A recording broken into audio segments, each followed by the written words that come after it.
विद्यार्थियों, हम पढ़ रहे थे एकादशः पाठः, जिसका शीर्षक है सावित्रीबाई फुले। विद्यार्थियों, पहले भाग में हमने पाठशालाया दृश्यम इस भाग में देखा कि जो महाराष्ट्र की प्रथम महिला शिक्षिका यानी कि सावित्रीबाई फुले हैं, वह अपने कार्य के लिए अर्थात विद्यालय में पढ़ाने के लिए जा रही थी। जैसे ही मार्ग में आगे बढ़ती हैं तो कोई व्यक्ति इनके ऊपर धूल फेंकता है तो कोई पत्थर के टुकड़े फेंकता है, लेकिन ये अपने दृढ़ निश्चय से विचलित न होते हुए अपने विद्यालय पहुंचती है और कन्याओं के साथ बातचीत करती हुई उनको आनंद के साथ पढ़ाती है। तो ऐसा हमने पढ़ लिया था और ये भी जान लिया था कि उस समय में जब सावित्रीबाई फुले हुई तो उस समय में महिला शिक्षा के लिए इन्होंने भरसक प्रयास किया और अनेक कठिनाइयों का सामना किया, लोगों की बातें सुनी, लोगों के द्वारा किए गए अत्याचार को सहा।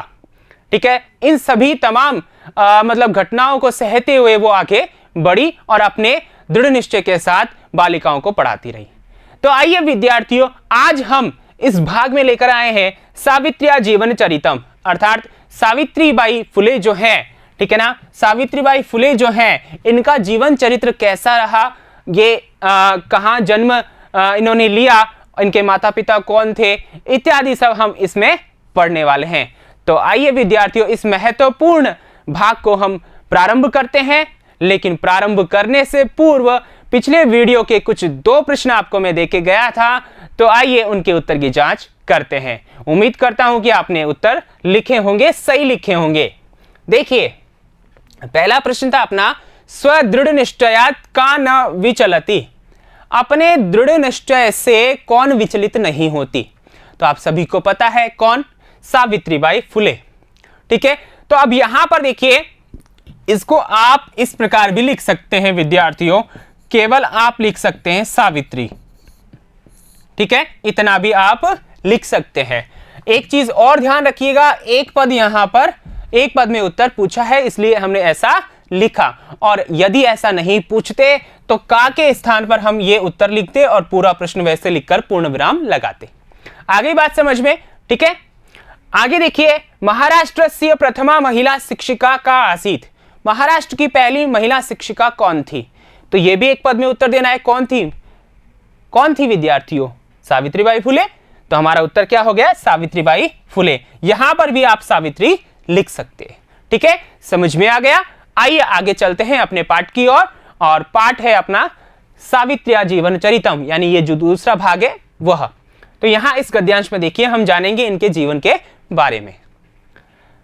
देखिए, जनवरी मासस्य तृतीय दिवसे 1831 तमे ख्रीष्टाब्दे महाराष्ट्रस्य नायगांव नाम्नि स्थाने सावित्री अजायत। तस्याः माता लक्ष्मीबाई, पिता च खंडोजी इति अभिहितौ। नववर्षदेशीया स ज्योतिबा फुले महोदयेन परिणीता। सोऽपि तदानीं 13 वर्षकल्पः एव आसीत्, यतो हि सः स्त्रीशिक्षायाः प्रबलः समर्थकः आसीत्। अतः सावित्र्याः मनसि स्थिता अध्ययनाभिलाषा उत्साहं प्राप्तवती। इतः परं सा साग्रहम् आंग्लभाषायाः अपि अध्ययनं कृतवती। ठीक है, आइए इसका अर्थ देखते हैं। जनवरी मासस्य तृतीय दिवसे, जनवरी महीने के तीसरे दिन, अर्थात 3 जनवरी। ठीक है, क्या हो गया, 3 जनवरी। ठीक है, और 1831 तमे ख्रीष्टाब्दे, अर्थात 1831 ईस्वी सन में। ठीक है ना, किसमें, 1831 ईस्वी सन में।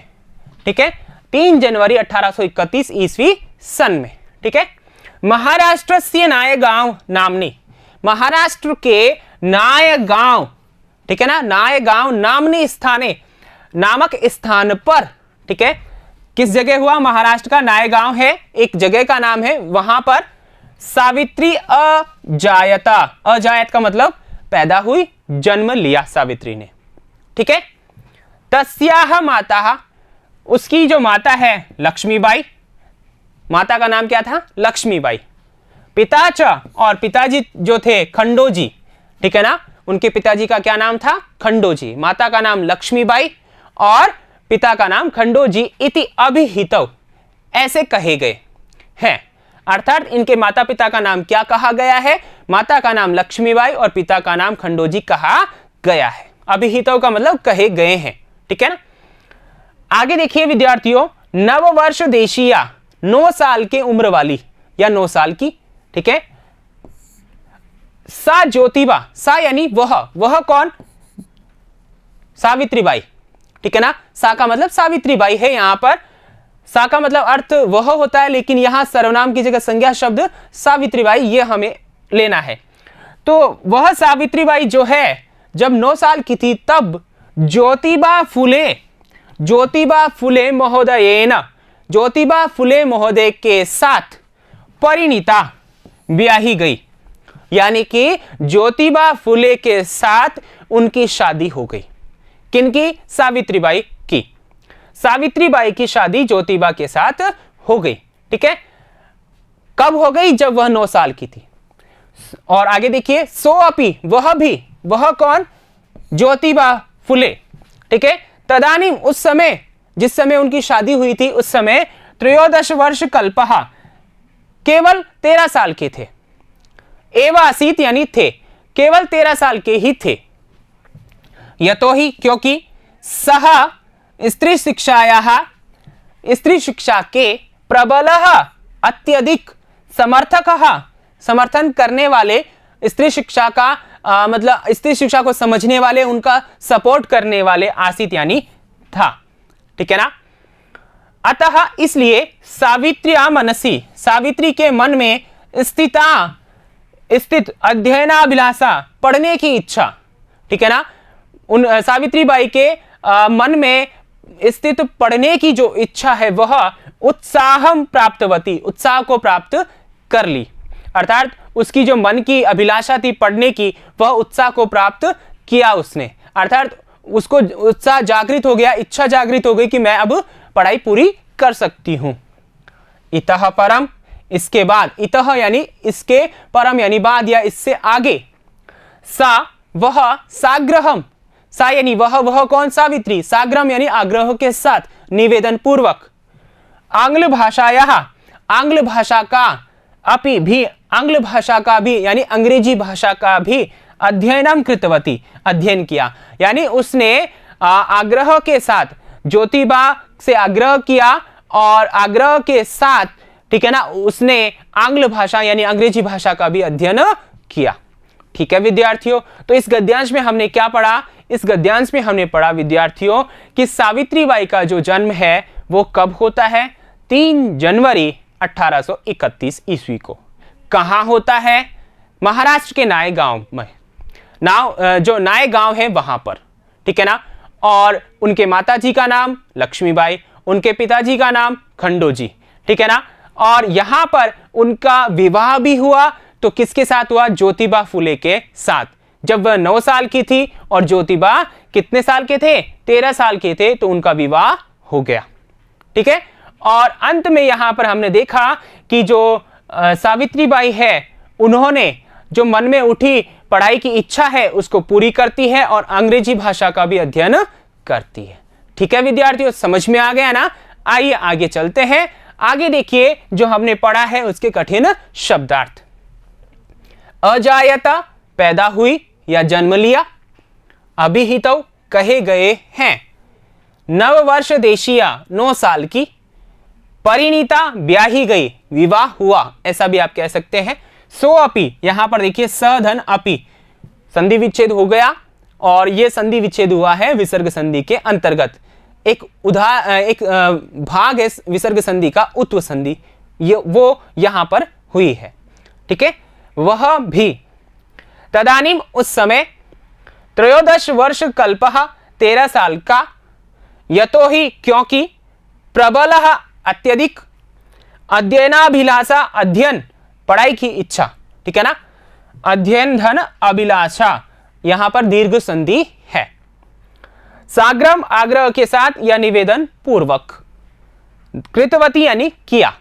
समझ में आ गया? आइए आगे चलते हैं। आगे देखिए अगला जो गद्यांश है उसको पढ़ते हैं। 1848 तमे ख्रीष्टाब्दे पुणे नगरे सावित्री ज्योतिबा महोदयेन स कन्यानां कृते प्रदेशस्य प्रथमं विद्यालयम् आरभत। तदानीं सा केवलं 17 वर्षीया आसीत्।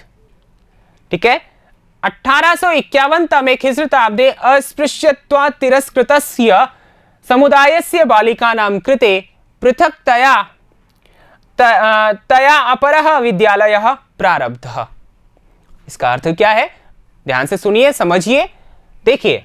1848 तमे ख्रीष्टाब्दे अर्थात इसका अर्थ हुआ कि 1848 ईस्वी सन में पुणे नगरे, पूना नगर में, पुराना नाम पूना है, वर्तमान में पुणे बोलते हैं, तो पूना नगर में या पुणे में, ऐसा भी आप कह सकते हो, सावित्री जो है, सावित्रीबाई फुले ज्योतिबा महोदयेन सह, ज्योतिबा महोदयन यानी अपने पति के साथ, ज्योतिबा फुले के साथ, सह यानी साथ, कन्या नाम कृते, कन्याओं के लिए, किनके लिए, कन्याओं के लिए अर्थात बालिकाओं के लिए, प्रदेशस्य, प्रदेश का, किस प्रदेश का, महाराष्ट्र प्रदेश का, ध्यान रखिएगा, महाराष्ट्र राज्य का, प्रथमम पहला विद्यालयम आरभत, पहले विद्यालय को आरंभ किया, शुरू किया। ठीक है, कब किया, ध्यान रखिएगा, यहां दे रखा है 1848 ईस्वी सन जो है उसमें पूना नगर में अर्थात पुणे में, महाराष्ट्र का जो पुणे नगर है वहां पर महाराष्ट्र का पहला विद्यालय उन्होंने खोला। किन्होंने खोला, सावित्रीबाई ने अपने पति ज्योतिबा फुले के साथ मिलकर। ठीक है, आगे देखिए, तदानीम, उस समय जब यह विद्यालय खोला था उस समय सा यानी वह कौन, सावित्रीबाई केवल 17 वर्षीय आसीत, 17 वर्ष की थी। कितने साल की थी, 17 वर्ष की थी मात्र। ठीक है, समझ में आ रहा है ना। 1841 तमे, यहां पर देखिए 1851 है, यहां पर 1851 तमे यानी कि 1851 जो ईस्वी सन है उसमें अस्पृश्यत्वात् यानी कि जो अस्पृश्यता है, छुआछूत है, उसकी वजह से तिरस्कृतस्य, तिरस्कार किए जाने के कारण, समुदाय से, जो समुदाय है उसके बालिका नाम कृते, उसकी बालिकाओं के लिए, यानी कि छुआछूत जो है उसके कारण तिरस्कार किए गए समुदाय की जो बालिकाएं हैं उन बालिकाओं के लिए पृथकतया, अलग से, तया यानी उसके द्वारा, सावित्री के द्वारा, अपरः दूसरा विद्यालय प्रारब्ध, विद्यालय प्रारंभ किया गया। ठीक है, तो यहां पर देखिए क्या हमने जाना विद्यार्थियों, यहां जाना कि 1848 की शताब्दी में पूना नगर में सावित्रीबाई और ज्योतिबा फुले दोनों ने मिलकर के एक विद्यालय की शुरुआत की। किनके लिए, कन्याओं के लिए। ठीक है, और फिर आगे 1851 में, ठीक है ना, जो मतलब अछूत जिसे समाज मानता था, अछूत कह करके बुलाता था, छुआछूत ऐसा कह करके तिरस्कार जिन समुदाय की बालिकाओं को करता था, ठीक है ना, ऐसी बालिकाओं के लिए पृथकतया अलग से एक और विद्यालय का निर्माण किया। ऐसे और विद्यालय की शुरुआत सावित्री के द्वारा की गई। ठीक है विद्यार्थियों, तो यहां से आपको समझ में आ गया होगा। आइए आगे चलते हैं। आगे है आपके पास में कठिन शब्दार्थ। सह यानी साथ, कृते यानी के लिए, आरभत का मतलब शुरू किया या आरंभ किया, सप्तदश वर्षीय 17 वर्ष की। ठीक है, अस्पृश्यत्वात् छुआछूत के कारण, तिरस्कृतस्य तिरस्कार किए गए, पृथकतया अलग से, प्रारब्ध आरंभ किया। ठीक है, आइए आगे चलते हैं।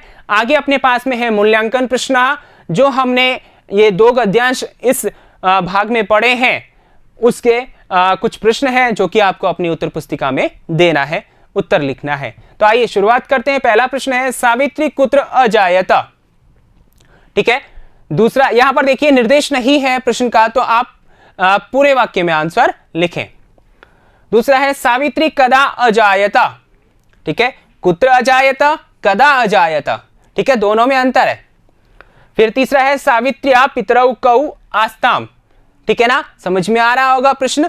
ठीक है, आइए आगे चलते हैं। अगला प्रश्न है सावित्री केन सह परिणीता। ठीक है, सावित्री केन सह परिणीता। पांचवा है ज्योतिबा फुले कस्य प्रबलः समर्थकः आसीत्। ठीक है, और अंतिम है कुत्र कन्यानां कृते सावित्री प्रदेशस्य प्रथमं विद्यालयम् आरभत। ये 6 प्रश्न आपको इस भाग से मिले हैं और आप अपनी उत्तर पुस्तिका में इनके उत्तर लिखिए। मैंने कहा था कि ये महत्वपूर्ण रहने वाला है भाग, तो यहाँ पर देखिए 6 प्रश्न आपके सामने बन गए हैं, और भी बन सकते हैं, लेकिन सिर्फ आप इन 6 प्रश्नों के जो महत्वपूर्ण है उत्तर लिखिएगा। मैं लेता हूं विदा, आगे अगले भाग में मिलता हूं आपसे, तब तक के लिए धन्यवाद।